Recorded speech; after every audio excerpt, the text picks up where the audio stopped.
salam sejahtera buat kita semua. Salam kesetiakawanan sosial. Jumpa lagi bersama kami di channel Qatar 05. Saya Nugroho dan di samping saya ada seorang dokter yang akan kita ajak berbincang-bincang mengenai seputar virus COVID-19 dan pandemik ini. Untuk mengenal lebih jauh siapa narasumber kita, kami silakan Bu Dokter mengenalkan kepada pemirsa semua. Terima kasih, nama saya Desi. Saya bekerja di salah satu rumah sakit pemerintah di wilayah Jakarta, di DKI Jakarta Barat. Di situ saya bertugas di IGD-nya. Iya dok, kita akan ngobrol-ngobrol tentang COVID-19. Virus COVID-19 itu apa sih dok? Mungkin ada pemirsa yang belum tahu kan, kira-kira apa dok? Virus COVID-19 itu ya memang suatu penyakit menular yang disebabkan oleh, ya sesuai namanya virus corona gitu. Jadi memang suatu penyakit terus ada gejala, tanda dan gejala yang disebabkan oleh virus corona tersebut. Iya dok, menarik nih. Gejalanya yang paling signifikan tuh tentang virus ini apa sih dok? Gejala yang memang biasanya paling banyak kita paling sering memang dia menyerang di saluran pernafasan. Artinya gejala-gejala tersebut misalnya seperti batuk atau demam atau juga ada pilek gitu. Tapi selain saluran pernafasan juga dia bisa menyerang saluran pencernaan misalnya gitu. Jadi ada yang beberapa tanda dan gejalanya itu lebih kayak mual, muntah atau diare gitu, atau justru yang lainnya juga bisa.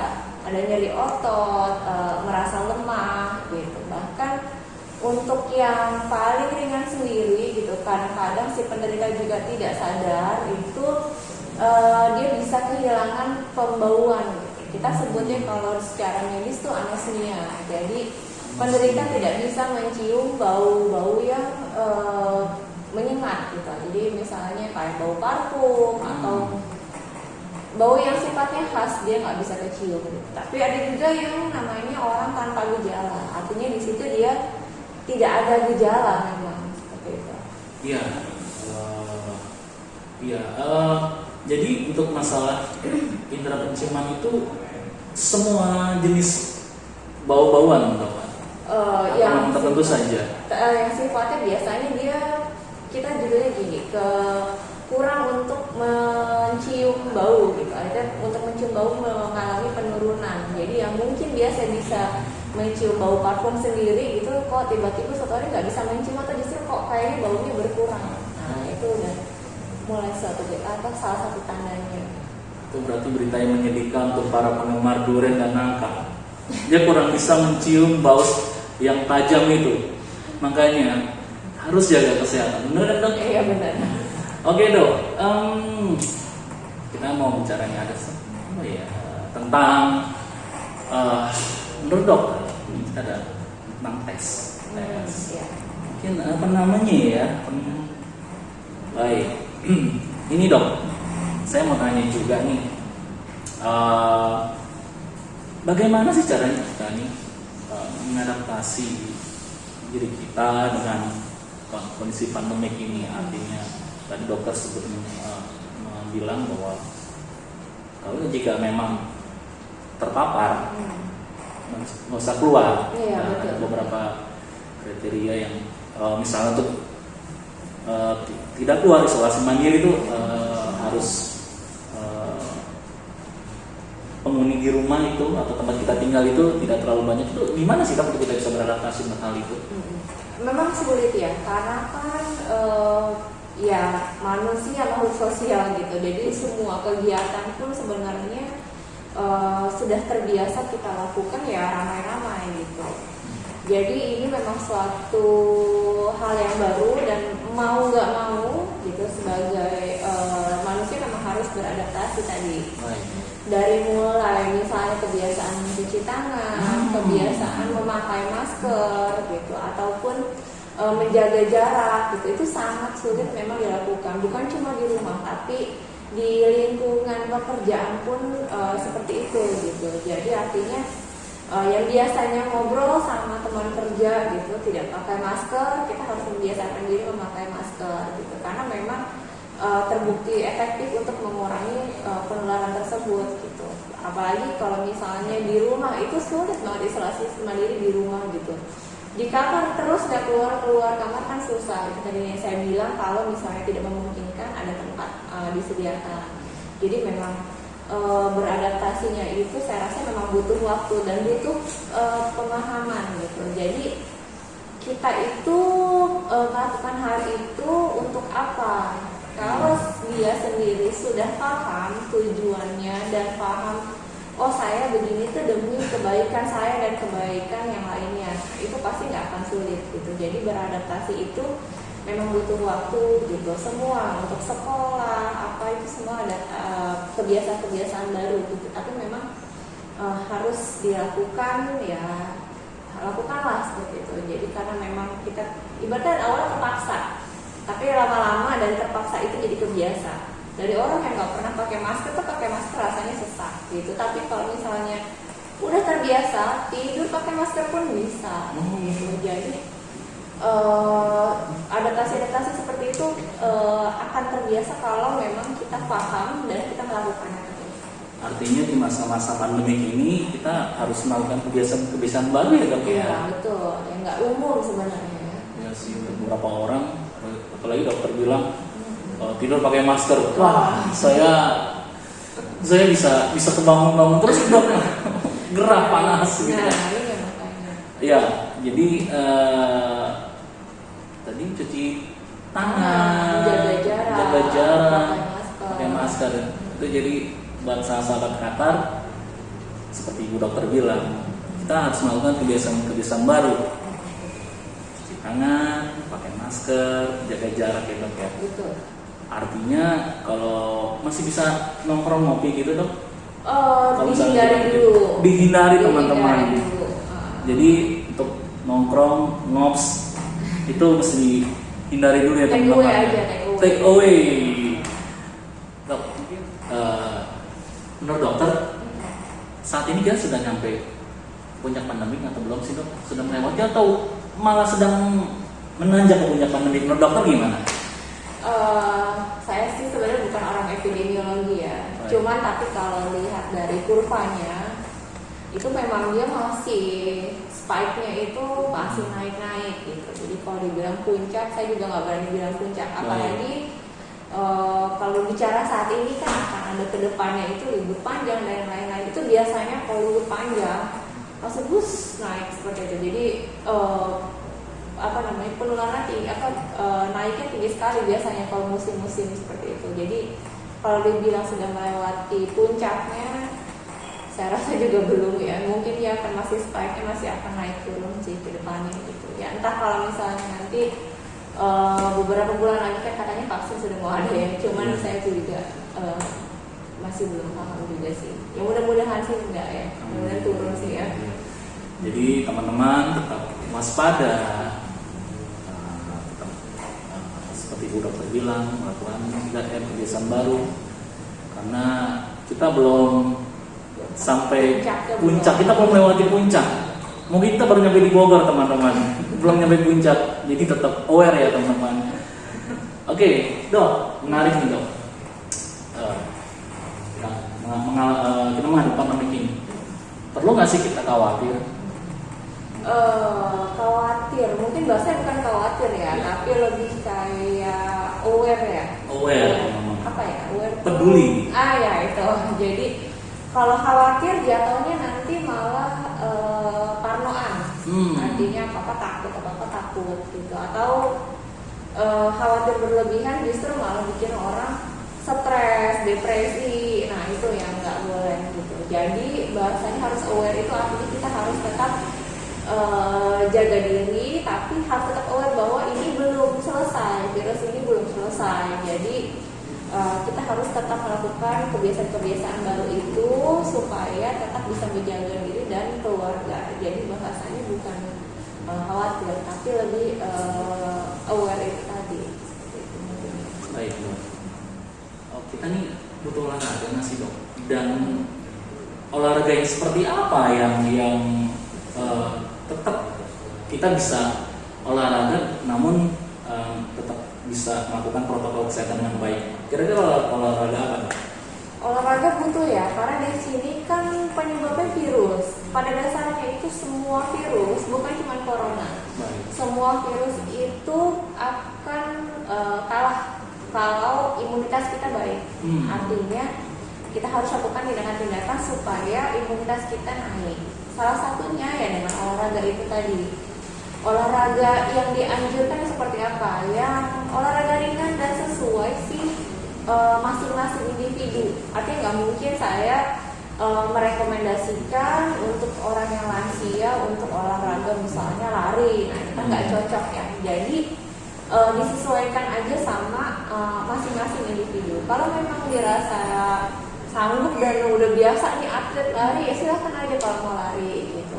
Tapi kalau misalnya yang rasanya udah usia atau memang ada keterbatasan lainnya, udah kayak cuma jalan-jalan kaki gitu, atau memang senam-senam ringan di rumah, itu udah termasuk olahraga gitu. Yang penting ada aktivitas fisik yang disesuaikan si individu tersebut gitu. Jadi macam apa disesuaikan aja sama tiap orang gitu.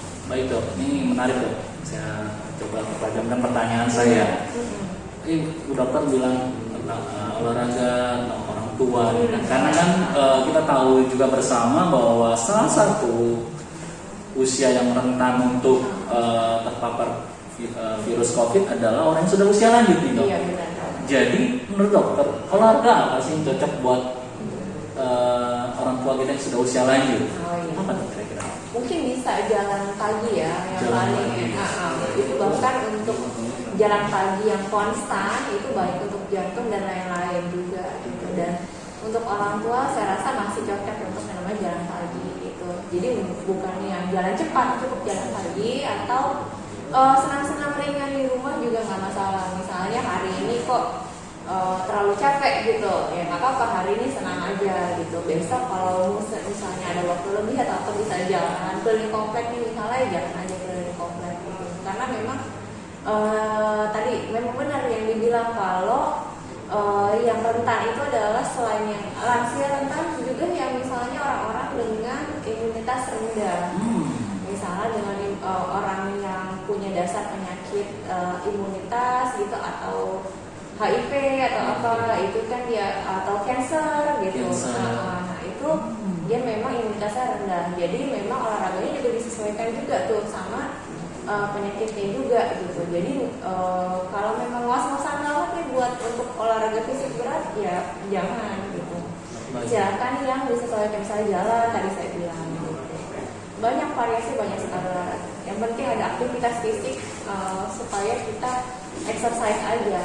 Baik dok. Jadi mengenai olahraga, kira-kira durasinya berapa lama sih dok kita berolahraga, dan frekuensinya seminggu itu berapa kali kita untuk bisa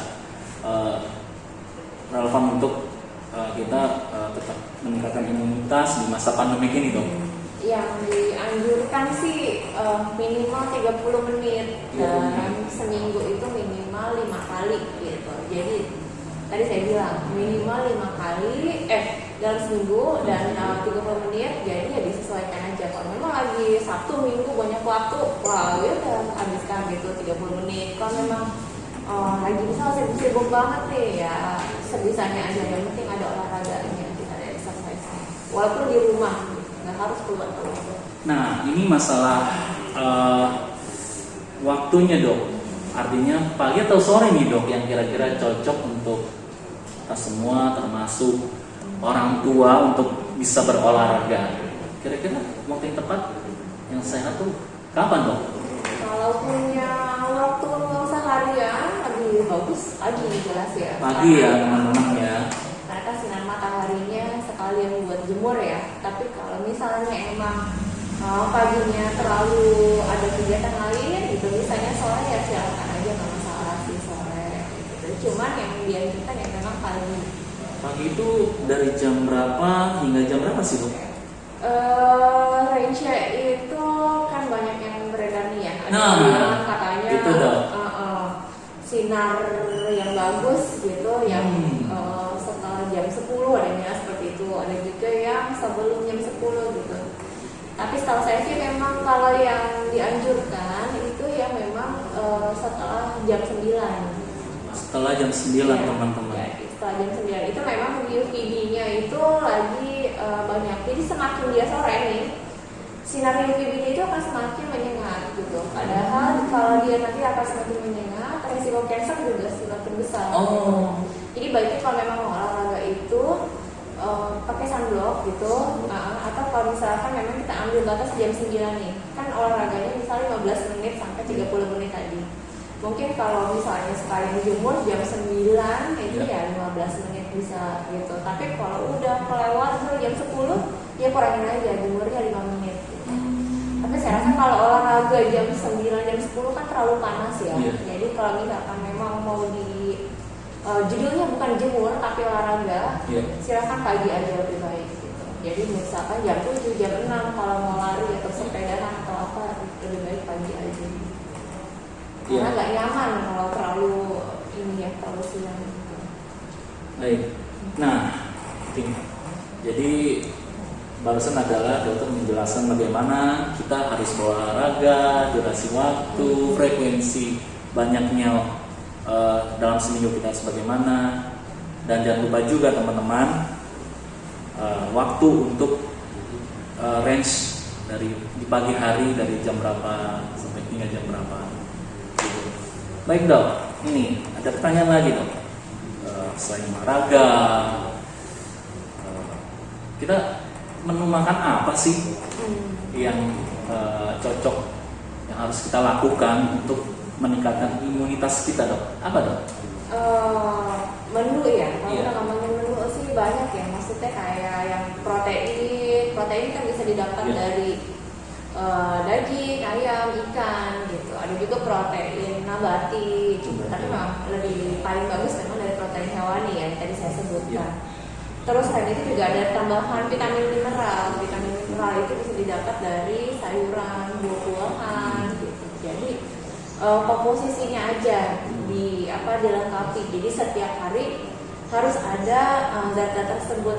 Jadi dalam satu hari ada protein yang masuk, ada vitamin yang masuk, ada mineral yang masuk gitu. Ayam, ikan, daging, gitu, tahu, tempe, gitu, buah-buahan, sayur-sayuran. Jadi sehari variasinya seperti itu. Baik, artinya jadi saya mau tanya lagi pertanyaan saya. Apakah artinya bahwa suplemen itu kita butuhkan juga dong, atau tidak sama sekali, atau seling-seling, atau memang butuh sekali? Menurut dokter gimana? Kalau kita bicara suplemen itu banyak ya. Artinya minyak ikan sebetulnya suplemen, multivitamin suplemen, gitu. Bahkan kayak vitamin-vitamin yang sendiri-sendiri itu juga suplemen. Gitu. Tapi kita kalau di rumah sakit itu dan memang udah dari penelitian juga vitamin C itu yang sampai saat ini masih dipakai di seluruh dunia gitu ya untuk baik itu untuk mencegah ataupun dalam proses pengobatan itu pasti kita masukin vitamin C dosis tinggi seperti itu. Jadi kalau kita mau ngomongin lebih baik suplemen apa yang dikonsumsi gitu, saya sih menganjurkan untuk vitamin C seperti anjuran WHO gitu. Jadi vitamin C gitu. Tapi kalau kita ngomongin multivitamin lainnya juga silakan aja. Kalau memang dirasa aktivitasnya sangat berlebih gitu, misalnya masih usia produktif, masih bekerja, ketemu orang banyak gitu, kok kayaknya nggak secure kalau cuma pakai vitamin C gitu. Mau ngambil vitamin yang lain, misalnya kayak minyak ikan, vitamin D gitu atau apa, itu silakan aja. Karena banyak vitamin juga nggak akan mengganggu tubuh kita gitu. Nggak ada orang sakit karena kebanyakan vitamin gitu. Jadi silakan aja kalau misalnya dirasa perlu untuk menaikkan imunitas. Jadi tidak ada yang namanya keracunan vitamin ya dok ya? Tidak, itu akan dibuang semuanya, ntar akan dibuang bersama urin dan lain-lainnya itu. Artinya suplemen ini tetap kita butuhkan ya dok ya? Harus. Kalau misalnya nggak sanggup minum yang itu ya udah banyakin buah aja. Misalnya kan ada orang-orang yang bisa minum pil-pilan gitu. Jadi kalau misalnya emang itu ya banyakin buah gitu. Nah, teman-teman kata, jadi vitamin suplemen itu dan buah itu juga bisa jadi pilihan option untuk memenuhi semua kebutuhan gizi vitamin ya dok ya.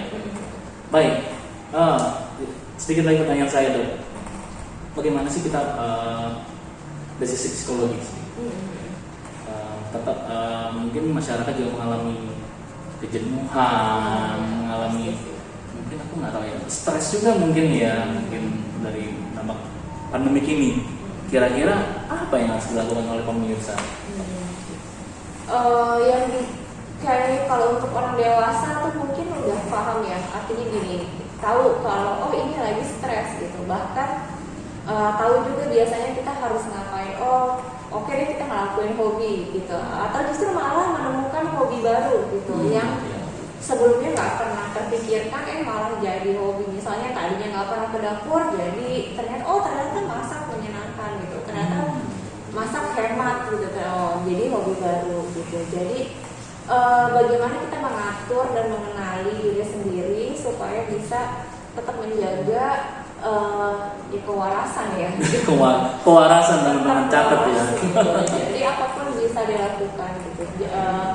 Menemukan hobi baru gitu. Anak-anak itu yang paling susah menurut saya karena tantangannya mereka nggak tahu harus ngapain gitu. Karena biasanya nih main di playground, tahu-tahu nggak boleh sama ibunya main di playground gitu kan, dia pasti akan pusing gitu. Biasanya ke sekolah ketemu teman-teman, ini nggak boleh ketemu teman-teman gitu. Jadi ya itu, dan sekarang banyak juga media-media yang bisa menyediakan misalnya cara membuat play-doh sendiri gitu. Nah itu bisa dicoba, itu bisa ngurangin stres si anak, ngurangin stres si ibu juga gitu. Jadi sama-sama main dua-duanya. Jadi buka aja medsos-medsos, DIY membuat apa gitu. Nah itu bisa dicoba. Ntar si anak juga, oh ternyata senang juga main di rumah cuma sama si ibu gitu. Jadi manusia memang kayak diciptakan untuk gimana mikir supaya bisa survive gitu. Apapun akan dilakukan supaya bisa survive, termasuk menjaga tadi kewarasan tadi gitu. Jadi ya udah sering-sering aja berpikir ya, memutar bagaimana caranya supaya kita bisa tetap waras dan bertahan sampai ini selesai gitu. Baik dok, ini dok, kira-kira dok mungkin dokter bisa membagikan tips buat sahabat-sahabat Qatar seperti apa? Silakan. Tips dalam ini ya, menghadapi pandemi ini dan COVID ini. Itu yang tadi saya bilang dari pertama itu harus kita paham dulu. Kalau kita nggak paham apa bahayanya, apa konsekuensinya dari si coronavirus ini, kita kedepannya akan susah. Tapi dimana kalau kita udah paham ini bahwa sesuatu yang penting, bukan sesuatu yang cuma virus biasa gitu. Nanti kalau kita udah paham, kita kedepannya itu akan lebih mudah.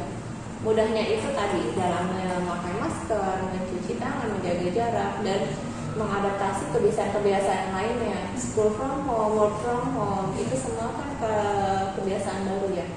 Kalau kita udah paham bahwa ini memang harus dilakukan dan ini demi kebaikan bersama, melakukan hal-hal tersebut pasti jauh lebih mudah gitu. Jadi jauh lebih mudah dan mengurangi tingkat stres juga saya rasa gitu. Jadi yang penting paham dulu, kita harus bersama-sama, karena nggak bisa memang cuma individu sendiri. Artinya kalau misalnya sendiri doang yang paham, nggak akan bisa menurun ini grafiknya gitu. Jadi kalau semuanya bersama-sama melakukan hal yang sama, ini pasti akan terlewati sih. Jadi ya stay safe aja buat semuanya. Ya, jadi teman-teman tuh Bu Dokter bilang stay safe guys. Baik Bu Dokter, kami dari Karang Taruna 05 berterima kasih untuk kehadiran Bu Dokter Desi, dan untuk kita bisa diajak bincang dan ngobrol dan membagikan tips. Baik teman-teman, kami sudah berbincang dengan Bu Desi. Semoga konten ini bermanfaat untuk teman-teman semua. Stay safe teman-teman. Salam Qatar.